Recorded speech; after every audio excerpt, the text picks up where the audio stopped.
흐르리라. 사막에 꽃이 피어 향내 되리라. 주님이 다스릴 그 나라가 되면 사막의 꽃동산들이 사자들이 어린 양과 뛰놀고 어린이들 함께 뒹구는 참사랑과 기쁨의 그 나라가 이제 속히 오리라. 사막에 숲이 우거지리라. 사막에 예쁜 새들 노래하리라. 주님이 다스릴 그 나라가 되면은 사막이 낙원되리라. 독사굴에 어린이가 손 놓고 장난쳐도 물지 않는 참사랑과 기쁨의 그 나라가 이제 사막에 샘이 넘쳐 흐르리라. 사막에 샘이 넘쳐 흐르리라. 사막에 꽃이 피어 향내 내리라. 주님이 다스릴 그 나라가 되면은 사막이 꽃동산되니 사자들이 어린 양과 뛰놀고 어린이들 함께 뒹구는 참사랑과 기쁨의 그 나라가 이제 속히 오리라. 사막에 숲이 우거지리라. 사막에 예쁜 새들 노래하리라. 주님이 다스릴 그 나라가 되면 사막이 낙원되리라. 독사굴에 어린이가 손 놓고 장난쳐도 물지 않는 우리 박수치며 한번 찬양합니다. 사막에 넘쳐 흐르리라. 사막에 꽃이 피어 향내 내리라. 주님이 다스릴 그 나라가 되면 사막이 꽃동산되리. 사자들이 어린 양과 뛰놀고 어린이들 함께 뒹구는 참사랑과 기쁨의 그 나라가 이제 속히 오리라. 사막의 숲이 우거지리라. 사막에 예쁜 새들 노래하리라. 주님이 다스릴 그 나라가 되면 사막이 낙원되리라. 옥사물을 어린이가 손 놓고 장난쳐도 물지 않는 참사랑과 기쁨의 그 나라가 이제 속히 오리라. 우리 남궁의 병사님 나오셔서 성경 봉독하시겠습니다.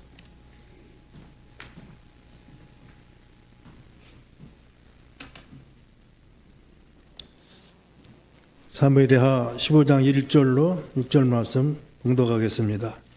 그 후에 압살롬이 자기를 위하여 병거 말들을 준비하고 호병 50명을 그 앞에 세우니라. 압살롬이 일찍 일어나 성문 길 곁에서 서서 어떤 사람들이 송사가 있어 왕에게 재판을 청하러 올 때에 그 사람을 불러 이르되 너는 어느 성읍 사람이냐 하니 그 사람의 대답이 종은 이스라엘 아무 지파에 속하였다 하나이다 하면 압살롬이 그에게 이르기를 보라 내일이 옳고 바르다마는 내 송사를 들을 사람을 왕에게 세우지 아니하셨다 하고 또 압살롬이 이르기를 내가 이 땅에서 재판관이 되고 누구든지 송사나 재판할 일이 있어 내게 오는 자에게 내가 정의 베풀기를 원하노라 하고 사람이 가까이 와서 그에게 절하려 하면 압살롬이 손을 펴서 그 사람을 붙들고 그에게 입을 맞추니 이스라엘 무리 중에 왕께 재판을 청하러 오는 자들마다 압살롬의 행함이 이와 같아서 이스라엘 사람의 마음을 압살롬이 훔치니라. 아멘.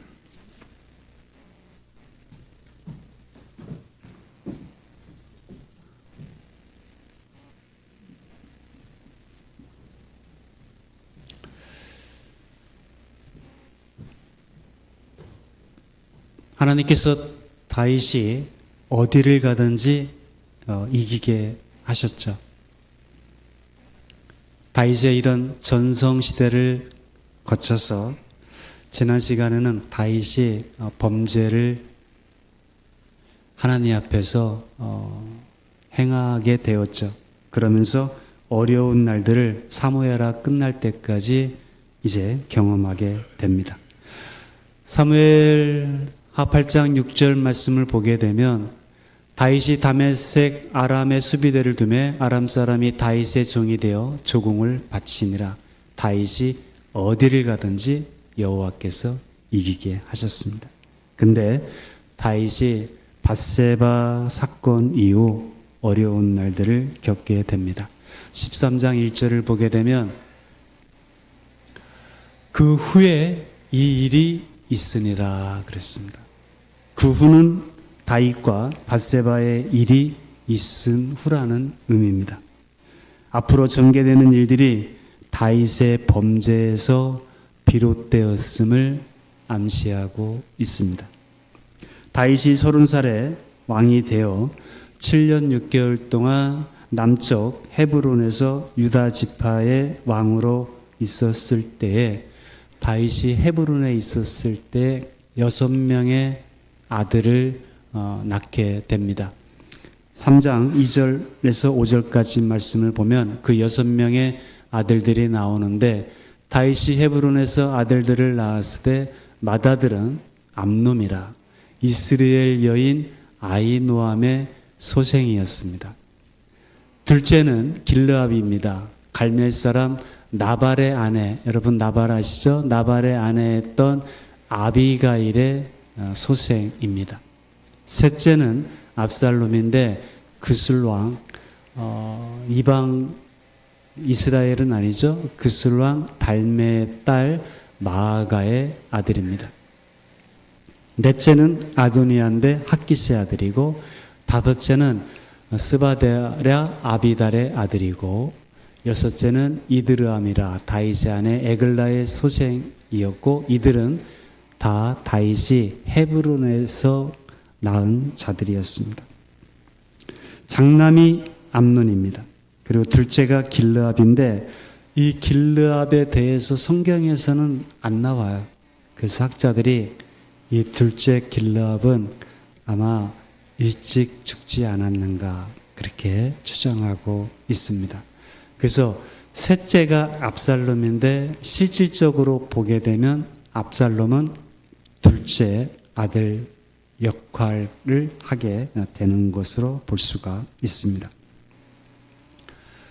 그런데 오늘 사무엘하 3장 아까 그 13장 1절에 보게 되면 이 장남이 암논인데 다윗의 아들 압살롬에게 아름다운 누이가 있었어요.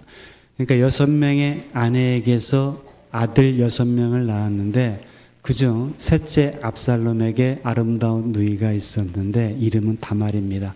종려나무라는 그런 뜻을 가지고 있는데 다윗의 다른 아들 암논이 이 압살롬의 여동생을 사랑하게 되었습니다.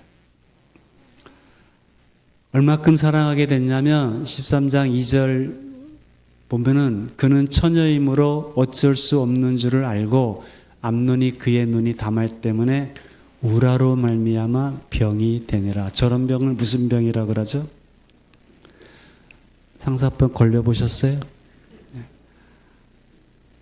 다른 생각 아무것도 안 납니다. 오직 그 여인만 생각이 나는 거죠. 너무나도 사랑해서 상사병이 걸렸습니다. 여러분 일할 때는 어떻게 하면 좋을까요? 이런 상사병에 걸릴 정도로 한 여인을 사랑했으면 누구하고 의논해야 될까요? 이복 누이 동생입니다. 아버지가 왕이니까 당시 다윗 시대 고대에는 이복 동생하고도 결혼을 할 수가 있었어요. 그러면 이런 고민 또 이런 병이 생길 정도까지라면 이 문제를 아버지하고 상의했으면 좋았을 것 같은데 3절을 보니까 암논에게 요나답이라 하는 친구가 있었는데 그는 다윗의 시므아의 아들이요 심히 간교한 자라 그랬습니다. 아마 사촌쯤 되는 것 같죠? 근데 이 요나답이 심히 간교한 자라 했습니다. 여러분, 간교하다는 것은 사탄에게 주로 쓰이는 말이죠. 그러니까 교활했다 그겁니다. 이 교활한 요나답에게 논의를 하니까 요나답이 그 잘못된 암논의 그 잘못된 사랑, 잘못된 욕구를 충족시켜 줄 수 있는 악한 꾀를 가르쳐 줍니다. 네가 아픈 척을 하고 있다가 아버지를 청하여 누이 동생 다말이 나를 위해서 음식을 요리해 줘서 내가 먹으면 나을 것 같다고. 그럼 아버지가 허락을 하겠죠. 그때 그 다말을 너의 것으로 차지하면 된다. 이렇게 악한 꾀를 가르쳐 줬어요. 그래서 암논이 그 요나답이라 하는 그 친구의 말을 그대로 행하게 되면서 다말이 암논을 위해서 음식을 요리해 줄 때 강제로 성폭행을 하게 됩니다. 근데 암논이 더 악한 것은 이 욕정을 풀고 난 후에 다말이 갑자기 미워지는 거예요. 미워져서 버렸습니다. 쫓아내서 문빗장을 걸어 잠그고 쫓아낸 거죠.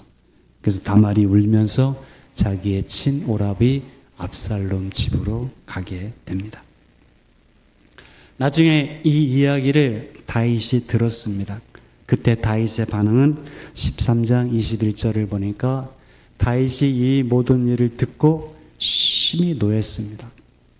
그 다음은요, 압살롬은 암논이 그의 누이 다말을 욕되게 하였으므로 그를 미워하여 암논에 대하여 잘잘못을 압살롬이 말하지 않았습니다. 다윗은 크게 화만 내고 아무 조치나 아무 징계도 하지 않고 그걸로 끝냈습니다. 그리고 압살롬은 이 문제를 말하지 아니하고 자기 형 암논에 대한 그 미움을 쌓아두고 결국은 자기 형을 죽일 계획을 갖게 됩니다. 암논이나 압살롬이나 똑같습니다. 암논도 자기 이복 누이 동생을 사랑했어 병이 생길 정도였으면 아버지나 어머니하고 의논하면 되잖아요. 근데 자기 친구한테 상의를 했어요. 여러분, 자기 친구하고 자기하고 다를 바가 뭐가 있어요? 경험이 있어요? 지혜가 있어요? 똑같잖아요. 압살롬도 마찬가지죠.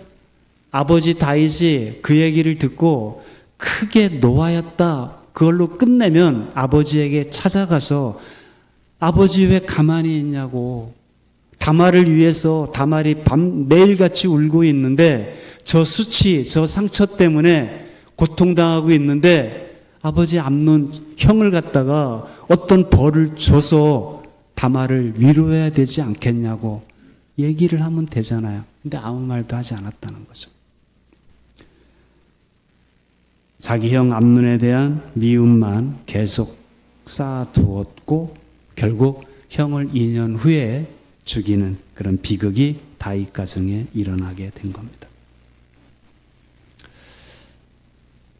여러분, 부자유친이라는 말이 있습니다.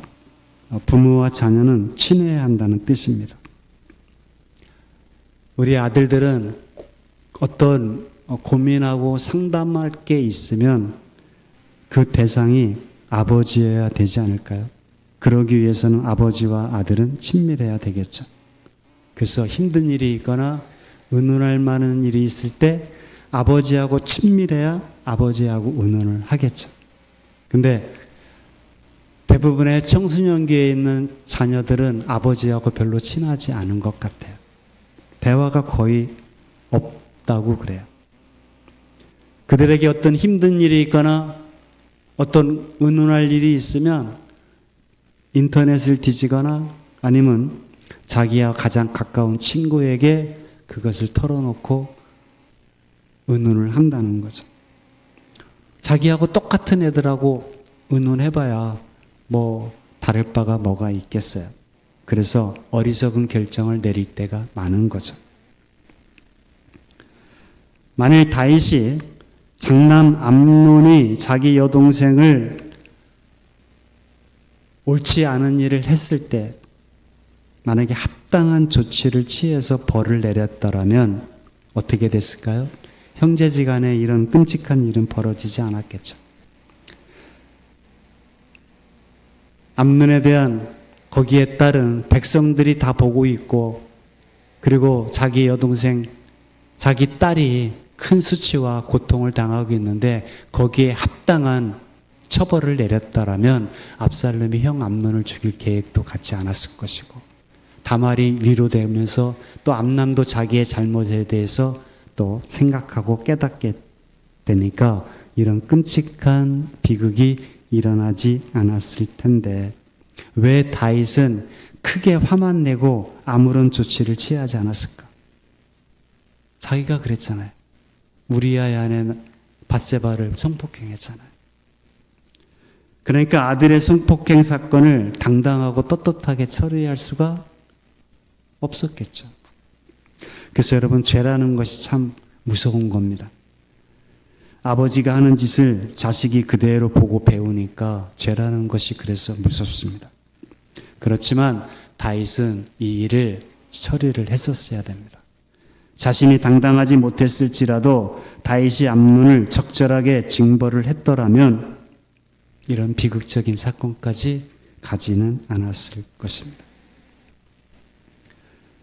우리는 다윗의 뒤를 이어 왕위에 오르는 아들이 솔로몬이었죠. 우리는 어떻게 해서 솔로몬이 다윗의 뒤를 이어 왕위를 계승하게 되었을까 궁금해합니다. 그것이 지금 열왕기상 1장 2장까지 다윗이 왕위를 계승하는데 어떤 일련의 과정과 사건들이 여기서 지금 나오는 겁니다. 다윗은 점점 늙어가고 누가 왕위를 계승할 것인가? 근데 암논이 자기 누이 동생을 성폭행하면서 죽어요. 그리고 둘째 길르압은 어려서 일찍 죽었는지 거의 안 나오고, 셋째 압살롬이 왕위 계승자였는데 자기 형 암논을 죽이고 도망을 가요. 그러다가 5년 후에 다시 돌아와서 아버지를 죽이고 자기가 왕이 되려고 하는 쿠데타를 일으키게 됩니다. 그래서 결국 압살롬도 죽게 돼요. 그 다음에 아도니아가 또 자기가 왕이 되겠다고 사람들을 선동해서 만세 불렀다가 결국은 솔로몬에 의해서 제거가 됩니다. 그래서 솔로몬이 다윗의 뒤를 이어 왕이 되어가 이제 지속적으로 왕자들의 어떤 이런 일련의 사건과 범죄들이 일어나게 되는 것이 기록이 되어 있습니다. 암논은 아버지가 다윗이고 어머니가 정통 유대인입니다. 아히누엘이니까. 반면 압살롬은 외갑족이 그술입니다. 어머니가 유대인이 아닙니다. 그러니까 반쪽만 유대인이니까 이스라엘의 왕이 되기까지는 조금 문제가 있었을 것입니다. 근데 암논은 모든 조건이 다 완벽했어요. 장남이었죠. 아버지 어머니가 다 유대인이었죠. 그러니까 암논이 제대로만 했다면 암논이 아버지 다윗을 이어 왕위를 계승하게 됐을 겁니다. 압살롬도 마찬가지죠. 압살롬도 자기가 암논 형이 누이 동생 때문에 암논을 죽이게 되었지만 거기에는 정치적인 야망도 포함되어 있었을 거예요. 형 암논이 없다면 자기가 왕위로 계승할 수 있거든요. 그러니까 그런 욕심도 있었다고 봐요. 그래서 형을 죽이고 애갓집으로 도망갔다가 5년 만에 아버지 다윗의 용서를 받고 왕자의 지위를 회복했는데 쿠데타를 계획하는 거죠. 그것이 오늘 사무엘하 15장 오늘 본문의 말씀이 나옵니다. 오늘 그것을 여러분이 배경을 두고 한번 15장을 본문을 한번 보겠습니다. 그 후에 5년이 지난 후에 아버지 다윗으로부터 용서를 받고 왕자의 지위를 회복한 그 후에 압살롬이 자기를 위하여 병거와 말들을 준비하고 호위병 50명을 두었습니다. 2절에 가서 보면 압살롬이 일찍이 일어나 성문 길 곁에 서서 성문 앞에서는 보통 재판이 벌어지게 됩니다. 어떤 사람이든지 송사가 있어 왕에게 재판을 청하러 올 때에 그 사람을 따로 불러서 너는 어느 성읍 사람이냐 하고 그 사람이 대답해 나는 이스라엘 어느 지파에 속하였나이다. 그렇게 하면 압살롬이 그에게 말합니다. 보라, 내 일이 옳고 바르다마는 내 송사를 들을 사람을 왕께서 세우지 아니하셨다. 아버지 다윗을 은근히 깎아 내리는 겁니다. 그러니까 지방 법원에서 억울한 일이 있어서 재판이 벌어졌는데 그 일이 해결되지 않으니까 대법원으로 온 거잖아요. 왕에게 직접 재판을 받기 위해서. 그런 사람을 압살롬이 다가가서 네가 하는 일이 옳지만 너를 올바로 네 억울함을 풀어줄 사람이 왕께서는 세우지 아니했다. 그러면서 4절에 압살롬이 또 뭐라고 하냐면 내가 이 땅에서 재판관이 되고, 아버지 다윗이 압살롬을 재판관으로 세운 적이 없어요. 근데 누구든지 송사나 재판을 하는 일이 있어 내게로 오는 자에게 내가 정의롭게 그 억울함을 풀어줄 거야. 5절, 그래서 사람이 가까이 와서 고맙다고 그에게 절을 하려고 하면 압살롬이 달려와서 손을 펴서 그 사람을 붙들고 왜 나한테 절하냐고, 내가 당연히 해야 될 일을 하는 건데. 그러면서 입을 맞추니 이스라엘 무리 중에 왕께 재판을 청하러 오는 자들마다 압살롬의 행함이 이와 같아서 이스라엘 사람들의 마음을 압살롬이 훔쳤다. 백성들의 마음을 도둑질했다. 이렇게 7절을 가서 보니까 4년 동안을 그렇게 했어요.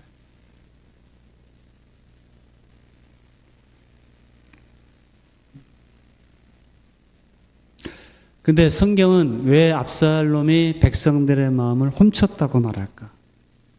다윗은 점점 늙어가고 있었죠? 그리고 백성들은 다윗의 범죄에 대해서 알고 있었어요. 그러니까 다윗에 대한 실망감, 그리고 다윗은 늙어가고 있고, 근데 압살롬은 젊고, 그리고 그러니까 백성들이 서서히 조금씩 압살롬에게 마음을 가고 있었던 거죠.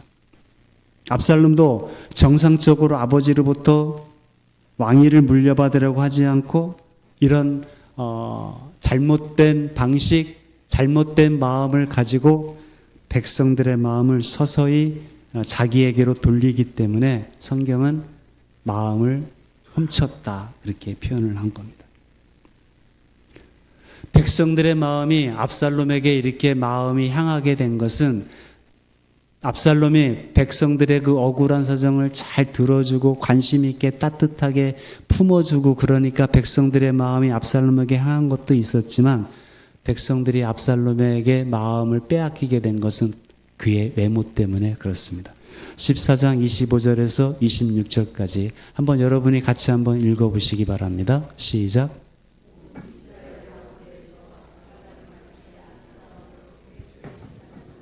없었으니 그는 발바닥부터 정수리까지 흠이 없음이라. 그의 머리털이 무거움으로 연말마다 깎았으며 그의 머리털을 깎을 때에 그것을 달아본즉 그의 머리털이 왕의 저울로 200세겔이었더라. 압살롬이 진짜 잘생겼다는 거예요. 정수리부터 발끝까지 이스라엘 중에 저렇게 잘생긴 사람이 없었다는 거예요. 퍼펙트했어요. 완벽했어요. 그리고 압살롬의 머리털을 1년에 한 번씩 깎는데 그 깎을 때 그것을 달아보니까 200세겔이었답니다. 한 4.5kg 정도 되는 거예요. 키도 크고 얼굴은 이스라엘 중에 그만큼 잘생긴 사람이 없었고 머리털이 그냥 한번 싹 돌리면 거기다가 백성들이 억울한 일이 있어서 성문까지 왕에게 재판을 받으려고 오면은 그냥 따뜻하게 다가가서 이야기를 들어주고 너 어느 지파 사람이냐? 그런 억울한 일이 있었냐? 내가 재판관이 되어서 내가 그걸 풀어줄게. 그래서 고마워서 절을 하려고 하면 아니라고 딱딱 안아주고 입을 맞춰주니까 그 잘생긴 압살롬이 껴안아주고 입을 맞춰주니까 백성들의 마음이 서서히 가게 된 거죠. 다윗은 늙어가고 압살롬은 떠오르는 리더입니다. 다윗은 점점 약해지고 분별력도 사라지고 근데 압살롬은 머리 끝부터 발끝까지 흠이 없을 만큼 완벽하게 잘생겼어요. 그래서 백성들이 다윗보다는 이제 압살롬에게 주목하면서 마음이 압살롬에게로 움직이기 시작한 겁니다. 이걸 4년 동안 준비했어요. 압살롬의 이 쿠데타는 실패할 확률이 거의 없었어요. 이스라엘 백성들의 인심이 압살롬에게로 다 넘어왔어요. 그리고 다윗을 다윗되게 한 다윗의 책사 아이도벨이 있었는데 밧세바가 그의 손녀딸이죠. 이 아이도벨까지 압살롬에게로 넘어갔어요. 이 아이도벨이 어떤 사람이었냐면 16장 23절에 보니까 그때 아이도벨이 베푸는 계략은 사람이 하나님께 물어서 받은 말씀과 같을 정도로 아이도벨의 모든 계략은 다윗에게나 압살롬에게나 그와 같이 여겨졌더라. 아이도벨이 베푸는 지혜, 모략은 하나님께 물어봐도 하나님의 말씀과 똑같다고 할 정도로 다윗에게 조언해 준 것이 그만큼 지혜로웠다는 거예요. 근데 이 아이도벨이 밧세바 사건 이후에 압살롬의 반역에 가담하게 된 겁니다. 그러니까 16장 25절에 보니까 압살롬과 모든 이스라엘 백성들이 예루살렘에 이르고 아이도벨도 그와 함께 이르고 모든 이스라엘 백성들이 압살롬과 함께 이제 이 쿠데타에 가담해서 예루살렘까지 왔습니다. 거기에 아이도벨도 함께 동행을. 그러면 이 쿠데타는 성공할 것 같습니까? 실패할 것 같습니까? 실패하지 않을 것 같잖아요. 그죠? 근데 여러분 저 사무엘하 16장 15절에 뭔가 좀 아쉽지 않아요? 모든 이스라엘 백성들이 압살롬과 함께 있었고 책사 아이도벨까지 압살롬과 함께 했는데 뭐가 빠진 것 같지 않아요? 뭐가 빠진 것 같아? 하나님이 없잖아요.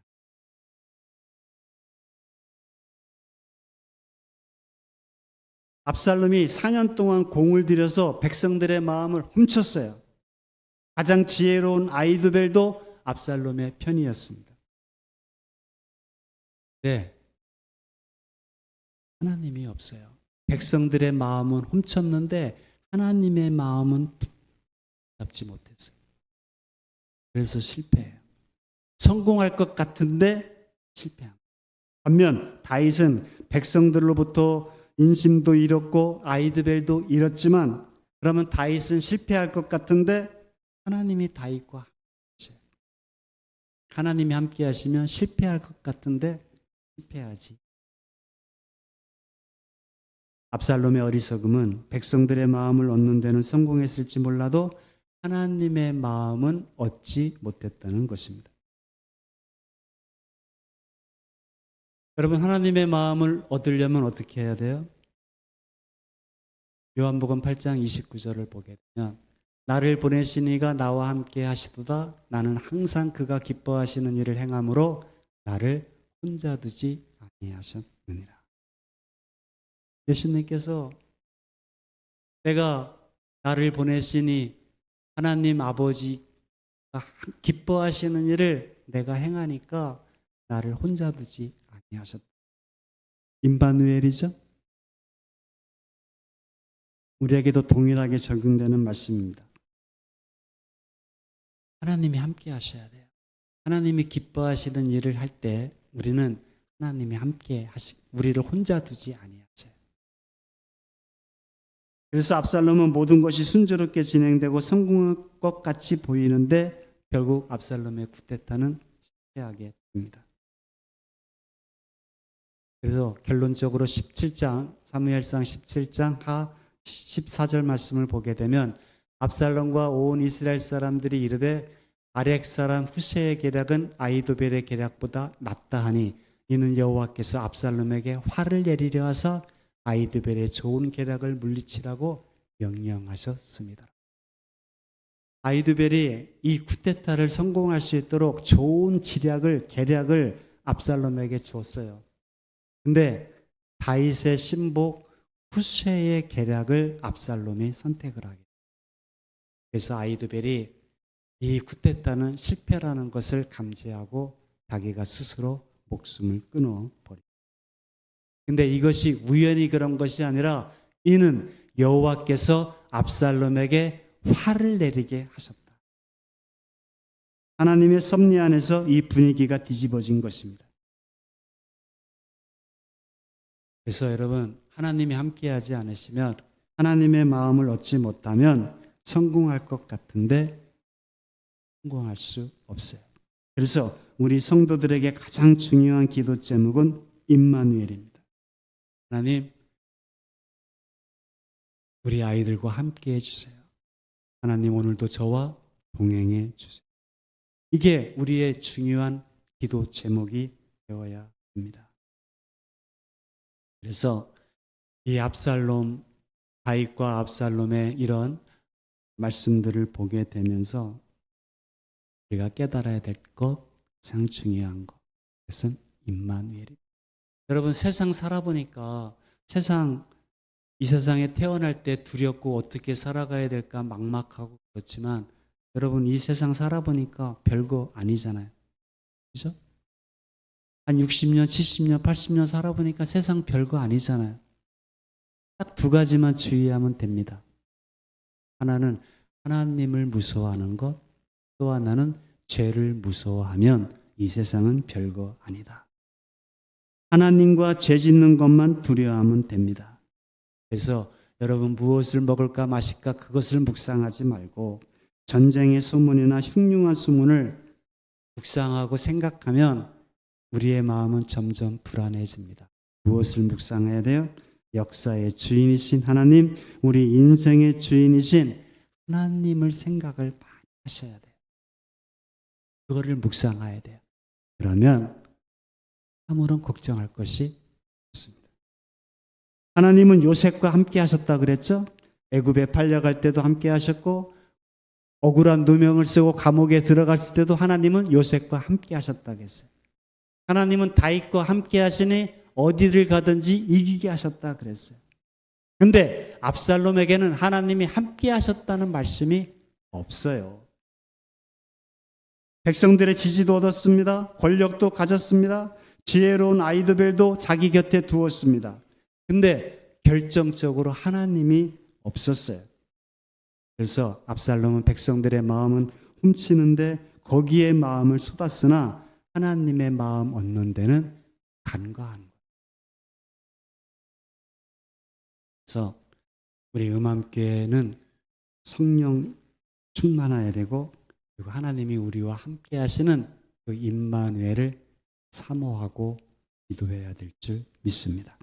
우리 음암 공동체, 저와 여러분, 우리 아이들이 하나님이 기뻐하시는 일이 무엇인가를 날마다 묵상하고 생각하고 그것을 하나하나 순종의 길을 걷다 보면 하나님께서 우리를 혼자 두지 않습니다. 어디를 가든지 안 될 것 같은데, 실패할 것 같은데 절대 실패하지 않는 인생을 되게 해주실 줄 믿습니다. 그러한 은혜와 복이 우리 음암교회 저와 여러분에게, 우리 아이들에게 있기를 주님의 이름으로 축원을 드립니다. 기도하겠습니다.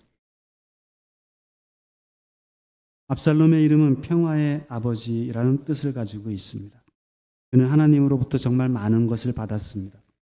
발바닥부터 정수리까지 흠이 없었고 온 이스라엘 중에 그와 같이 아름답고 잘생긴 사람은 없었다 했습니다. 백성들의 억울한 삶에 귀 기울여 줄 줄도 알았고 세상적인 지혜도 가졌던, 리더십을 가졌던 젊은 남자였지만 그는 하나님의 마음을 얻는 데는 간과했습니다. 하나님과 동행하지 못한 그의 압살롬의 삶, 그의 인생을 역사 속에서, 성경 속에서 우리에게 보여주셨고 가르쳐 주셨고 비춰 주셨으니 이제 우리와 우리 아이들이 어떤 삶을 살아야 되는지 이 역사를 통해서, 이 성경을 통해서 우리가 잘 배우고 이제 하나님과 함께 동행하는 하나님의 임마누엘 그 은혜를 날마다 사모하며 추구하며 그렇게 걸어갈 수 있는, 그렇게 기도할 수 있는, 그렇게 일하고 삶을 살아갈 수 있는 우리와 우리 자손들 되게 하여 주옵소서. 우리 자녀들에게 은혜를 주셔서 우리보다 예수님을 더 사랑하게 하시고 우리보다 더 하나님 앞에서 값지고 보람된 인생을 살아가는 우리 아이들, 우리 자녀들이 될 수 있도록 하나님 은총을 덧입혀 주옵소서. 이 모든 말씀 우리 주 예수 그리스도의 이름으로 축복하며 기도하옵나이다. 아멘. 함께 일어서셔서 찬송가 449장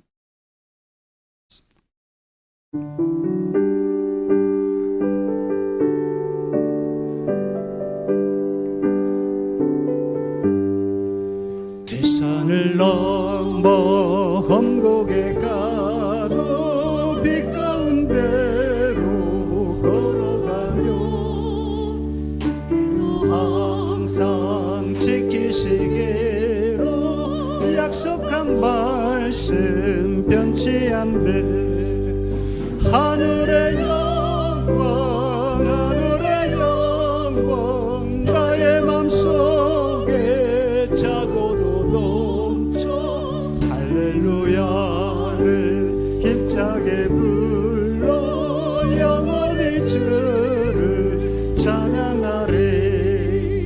캄캄한 밤에 다닐지라도 주께서 나의 길 되시고 나에게 밝은 빛이 되시니 길 잃어버릴 염려 없네.